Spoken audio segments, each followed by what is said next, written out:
Hello YouTube, it is your boy B3 and Naughty Cat here, back with another fun graphic novel review. Doing one of my digital books today.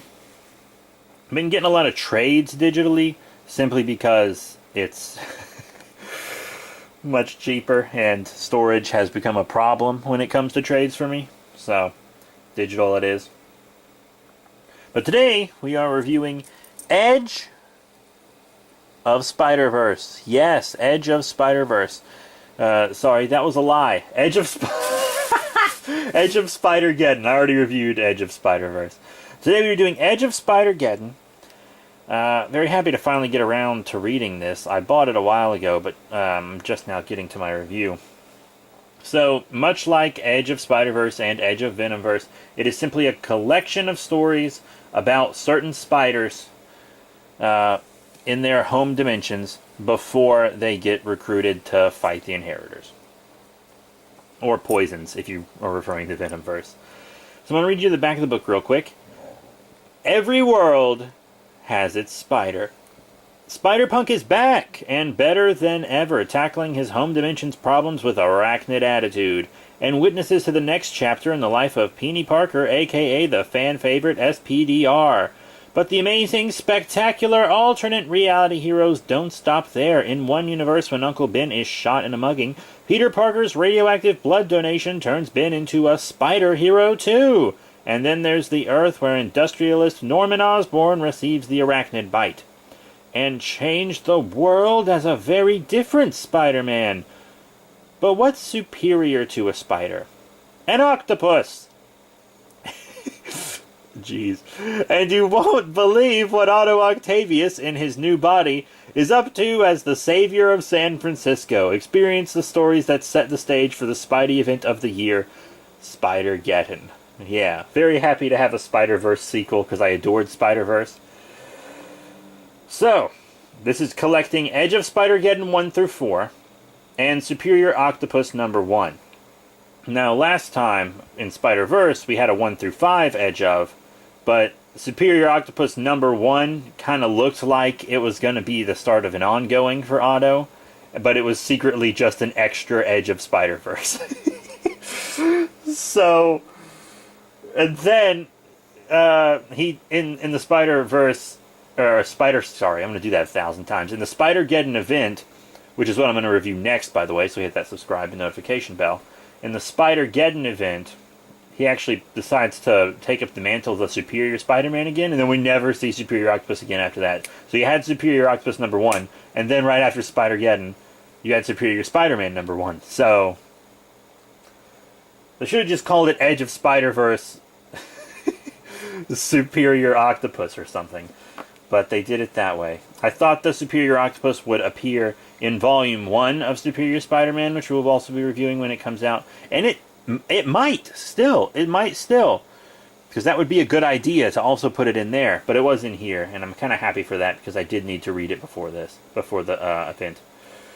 So, we have lots of names working on this book. Well, actually, each one of these issues had a different creative team, I believe. So we had Jed McKay, Lonnie Nadler, Zach Thompson, Gerard Way, big fan by the way, Jason Latour, Aaron Cooter, Cristo Gage, Geraldo Sandoval, Alberto Albuquerque, I'm familiar with their work also, I believe, unless I'm mistaking him for someone else, Tansi Zunick, Will Robson, Mike Hawthorne, Mark Bagley, Bram Revel, Craig Young, Wade Van Grawbadger, that's a dope-ass last name, Brian Rebb, Tranya Fanrell, Ian Hearing, Andreas Mosa, Jody Belair, and Dono Sanchez Almara.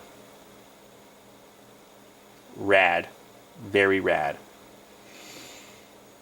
So, I'm going to take you through this book, and we're going to talk about each of these individual stories. First up is the Spider-Punk one. There is a bit of a little Spider-Punk story in Spider-Verse, where he was playing this music on stage to blast these symbiotes away, because Norman Osborn had all these Venom symbiotes, and they were kind of like suits, you know, and he's real anti-establishment, because he's punk, so he's an anarchist.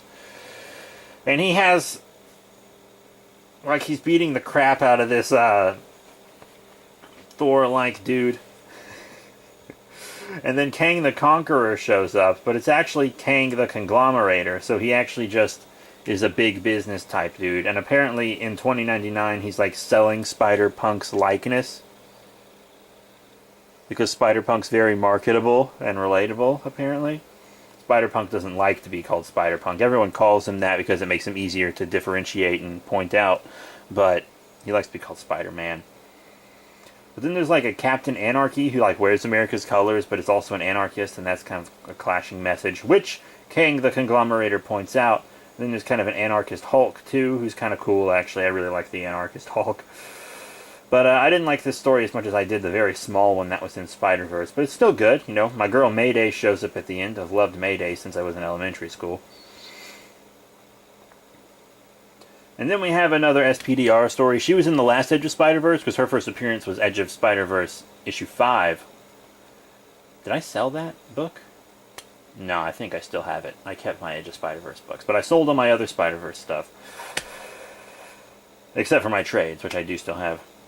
And so there's an Addie Brock that's new to her class. And Addie Brock has a Vin M mech, Eva mech, that she fights in. But the AI in the Vin M kind of takes over when they're fighting this Morbius kaiju who absorbs electricity and like data and stuff.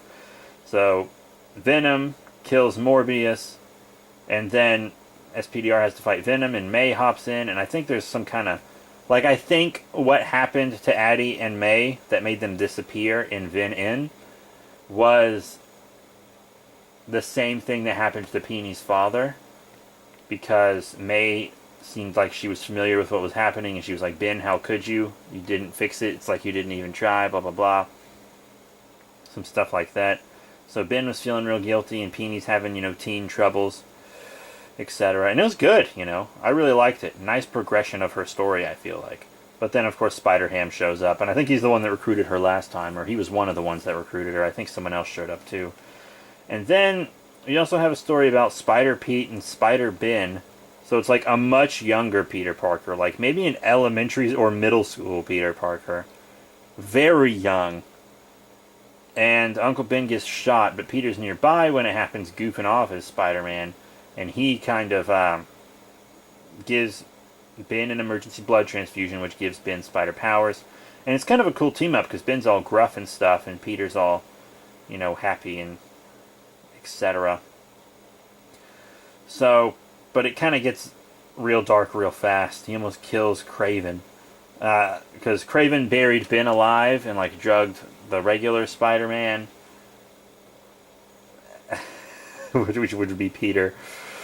So it got real dark because Ben was trying to like beat Kraven to death, and Peter was like, I would never have done something like that. That's awful. But they kind of made amends and etc. And then we have Edge of Spider-Geddon number 4, which is the Norman Osborn one. And I just want to show you a picture of him because he's horrifying.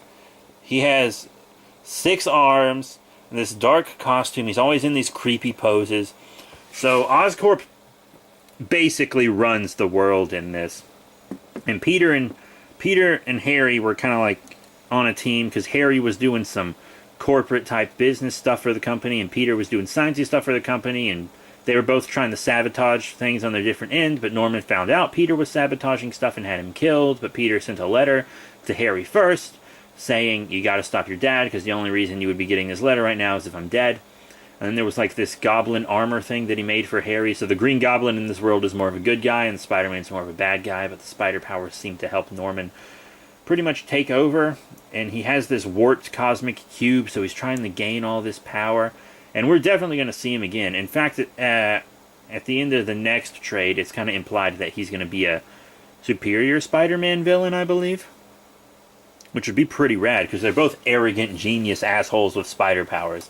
So seeing them face off like hardcore one-on-one would be dope. And of course Spiders-Man would be there. But it's a really good book with some it's a really kick-ass story. It's my favorite out of the 5 stories in this. For sure. And then we get to the Superior Octopus story. Superior Octopus number 1. Or the Superior Octopus number 1. So you kind of need to read Superior Spider-Man and the Clone Conspiracy to really get this. You could probably skip Superior Spider-Man and just get a description of it, but you probably should really read the Clone Conspiracy to get a good handle on this. Because he made himself a clone body with spider powers, but he's not a spider totem. And he also has his electronic arms and all his gear. He has octopus gear, and everyone's mistaking him for a villain in the city, but he's trying to be a hero, but he's not really acting like a hero. Because there's this team of, like Z-list villains, and he recruits them, and he's like, you don't need to commit crimes anymore, because I'm going to pay you a salary, and that salary is going to be more than you would make robbing, and you're just going to give me street info. You're going to tell me what's up so I can stop crimes. And they were like, sure, fuck it. They were like, as long as we're making money, dude, and we just have to tell you about criminal stuff, man, fuck it. They were like, fine, we'll do that. No big deal. Otto's, of course, also working in the same place Anna Marie is. And he's not trying to get back together with her, he just wants to keep a watchful eye over her, which is also pretty creepy.